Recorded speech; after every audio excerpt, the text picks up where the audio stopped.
لله رب العالمين والصلاة والسلام على سيد الأنبياء والمرسلين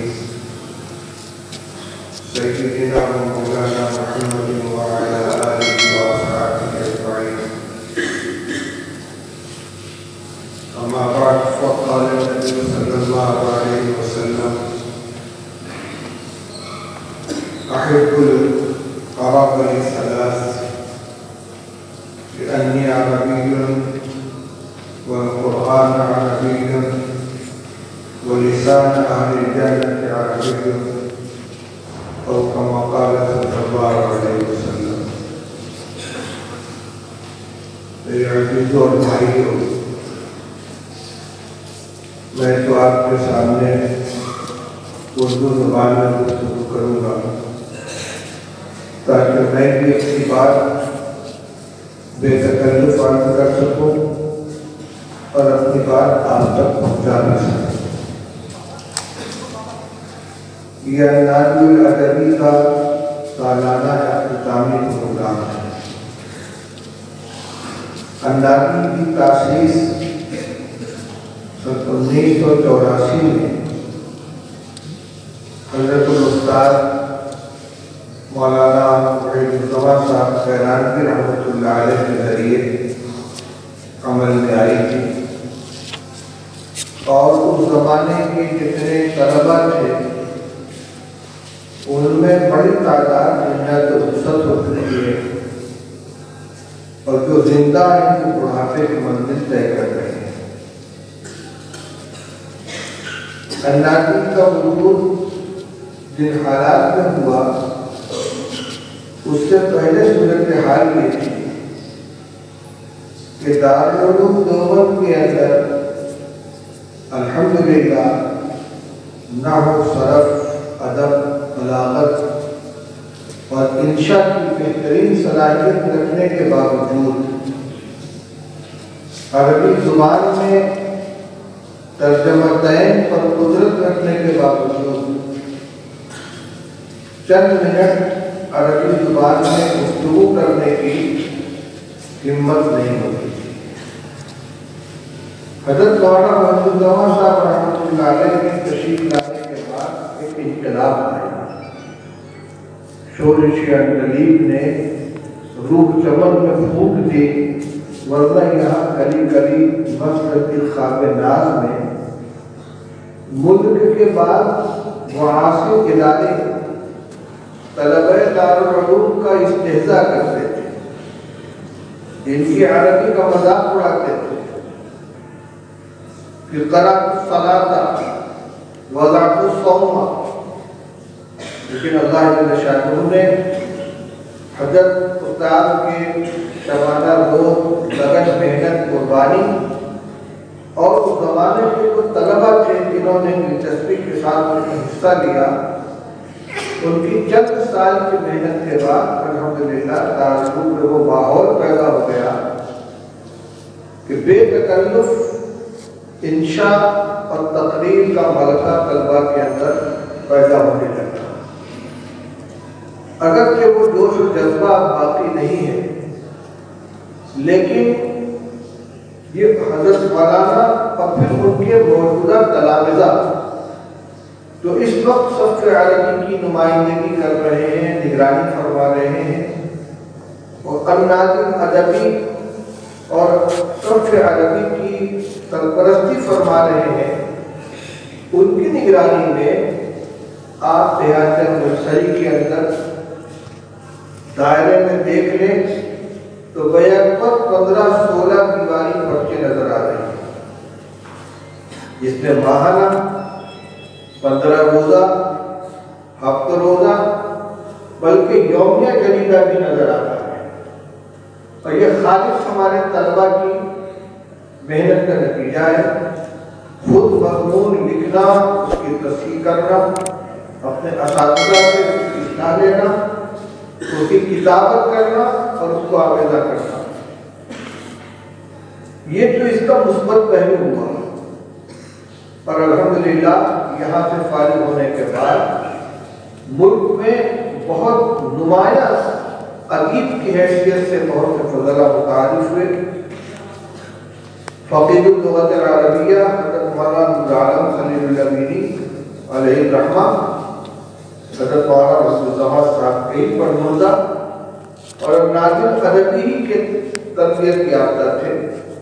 موجودہ اساتذہ میں حضرت مولانا محمد ساجد صاحب ہیں، حضرت مولانا خالد عالم کبیر صاحب ہیں، مولانا مسلم الدین صاحب ہیں، مولانا عبدالرزاق صاحب ہیں، اور دیگر مولانا فہیم الدین صاحب ہیں، مولانا اشرف عباس صاحب ہیں۔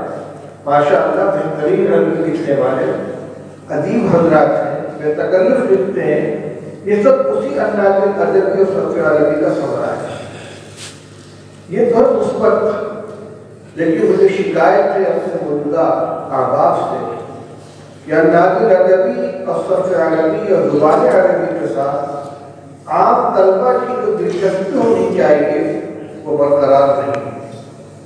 انداز ادبی کے جو سالانہ اجلاس ہوتے تھے، عشاء کی نماز پڑھنے کے بعد طلبہ مسجد سے تیزی میں آتے تھے دارالحدیث میں ان کو جگہ مل جائے، اور اگر 5 منٹ کی بھی تاخیر ہوتی تھی کہ یہ پورا حال بھر جاتا تھا اور بیٹھنے کی جگہ نہیں ملتی تھی۔ اور آج منتظمین کو انتظار کرنا پڑتا ہے، تاخیر کرنی پڑتی ہے۔ یہ افسوس کی بات ہے۔ ظاہر بات ہے کہ یہ جو کچھ محنت ہو رہی ہے یہ آپ کے لیے ہو رہی ہے، اور آپ کے اندر ذوق پیدا کرنے کے لیے، صلاحیت پیدا کرنے کے لیے، خطابت اور کتابت کا ملکہ پیدا کرنے کے لیے یہ ساری محنت ہو رہی ہے، دلچسپیاں پیدا کی جا رہی ہیں، اندازی کا مرتبہ ہے، مطالعے کے انداز ہے۔ النہضۃ العربیہ کے نام سے ایک جو رسالہ جاری کیا گیا ہے، جو رہنمائی ابھی تو فی الحال رہنمائی ہے، خدا کرے کہ آپ کی دلچسپی بڑھے، طلب بڑھے اور اس کو ماہانہ اور روزہ کرنے کا نمبر آ جائے۔ اس کا تو مقصد یہی تھا کہ طلبہ کی تحریریں ان کے اندر شائع ہوں، ان کے اندر لکھنے کا حوصلہ پیدا، ہمت پیدا۔ جیسے مائک کے سامنے کھڑے ہو کر بالبدیہہ عربی میں گفتگو کرنا، یہ صلاحیت کو بھی چاہتا ہے، ہمت کو بھی چاہتا ہے۔ اسی طرح کوئی تحریر مرتب کر کے اس کی کتابت ہو کر آویزاں ہونا، یہ بھی ہمت اور صلاحیت کا تعلیم ہے، اور یہ کوئی بازار میں خریدنے کی چیز نہیں ہے۔ نہ صرف دعا کرنے سے حاصل ہوگی، لیکن محنت کرنی پڑے گی۔ انداز ادبی کے افتتاحی اور اقتصادی پروگرام جو ہوتے ہیں اسی تشویق کے لیے ہوتے ہیں۔ ایک طرف تو کارکنان کی تشریح مقصود ہوتی ہے، انہوں نے سال میں جو محنت کی ہے، اگر ہمارا سال 6 مہینے بھی نہیں ہو پایا حالات کی بنا پر، ورنہ شوال کی قادہ سے لے کر رجب تک جو محنت ہوتی ہے اس کا ثمرہ سالانہ پروگرام کے اندر آتا ہے۔ ظاہر بات ہے کہ اس میں سارے نمونے سامنے نہیں آ سکتے، کچھ تقریریں ہوتی ہیں، کچھ نعت ہوتی ہے، کچھ رپورٹ ہوتی ہے، کچھ نظامت کا انداز دکھلایا جاتا ہے، کچھ تبصرے ہوتے ہیں، تحریک صدارت ہے، تائید صدارت ہے۔ یہ سب جو ہمارے اردو اجلاسوں میں پروگراموں میں جتنے کام کیے جاتے ہیں وہ سب اپنی عربی زبان کے اندر آپ کے سامنے لائے جاتے ہیں، یہ دکھلانے کے لیے کہ اس انجمن کے اندر، اس انداز ادبی کے اندر شامل ہو کر اگر آپ محنت کریں گے تو ہر لائن کی صلاحیت آپ کے اندر پیدا ہوگی۔ ابھی تو آپ ادارے کے اندر ہیں، فارغ ہو کر آپ کسی بڑے ادارے میں بھی جا سکتے ہیں، وہاں عرب مہمانوں کے سامنے بھی آپ کو کھڑا ہونا ہو سکتا ہے، مہمانوں کی ضیافت بھی کرنی پڑ سکتی ہے، استقبال بھی کرنا پڑ سکتا ہے، اور اگر اللہ تعالیٰ موقع عطا فرمائے عرب ممالک کے اندر آپ کے اسفار بھی ہو سکتے ہیں، وہاں آپ کو خطاب کرنے کی نوبت آ سکتی ہے۔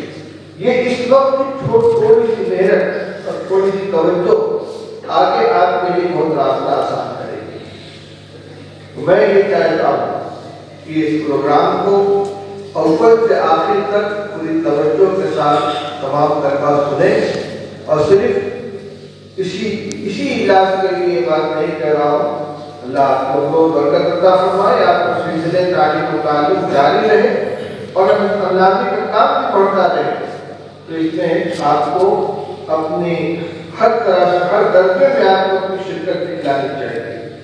اندازی کے پروگراموں میں شرکت کریں اور ممبر بنے, مطالعہ کر حصہ لیں.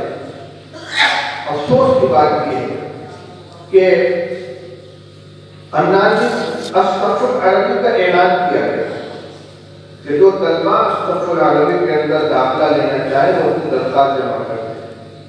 اساتذہ کو تیار کیا گیا. یہ حضرات وقت دینے کے لیے تیار ہو گئے کہ مغرب کے بعد ہم وقت دیں گے. پہلے الصف العربی کی دو ترتیبیں ہوا کرتی ہیں.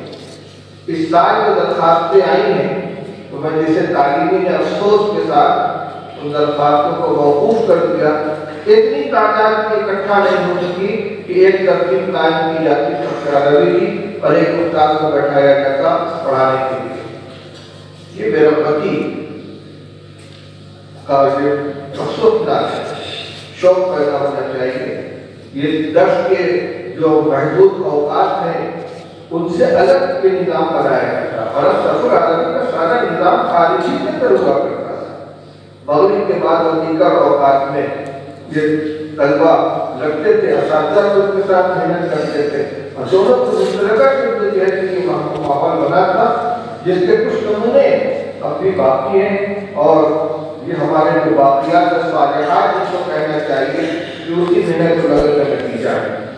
اب بھی وہ چیزوں پر محنت کر رہے ہیں اور جو اسے محنت دے رہے ہیں وہ چمک رہے ہیں, اپنی صلاحیتوں کو ابھار رہے ہیں. لیکن جس لگن اور جذبے کے ساتھ لوگوں کو شریک ہونا چاہیے وہ بات نہیں آ رہی ہے. اللہ تعالیٰ آزاد کو کی توفیق عطا فرمائے. دعا کو ہمارا